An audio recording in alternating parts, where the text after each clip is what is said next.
ప్రభు నందు ప్రియులారా, ప్రభు నామమున మీకు వందనములు.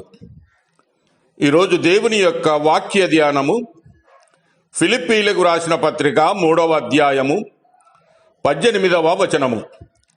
అనేకులు క్రీస్తు శిలువకు శత్రువులుగా నడుచుకొనుచున్నారు.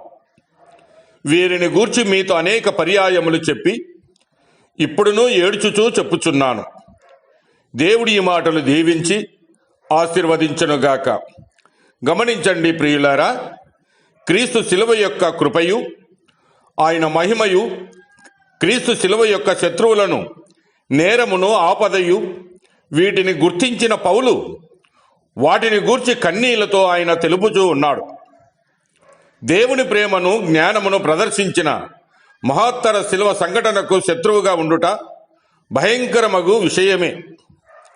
క్రీస్తు శిలువకు విరోధిగా ఉండుట అనగా దేవునికి విరోధముగా ఉండుటయే. ఆయన కుమారుని మరణం వలన మానవులను వారి పాపముల నుండి రక్షించు దేవుని చిత్తము ఎదిరించుటయే. పశువుల తొట్టిలో ఉండినప్పుడు ఆయనను గణపరచు వారే శిలువలో ఉన్నప్పుడు తృణీకరించారు. క్రిస్మస్ పాటలు వారికి ఎంతో ఇష్టము, కానీ విమోచన గీతములనగా శ్రద్ధ చూపటలేదు.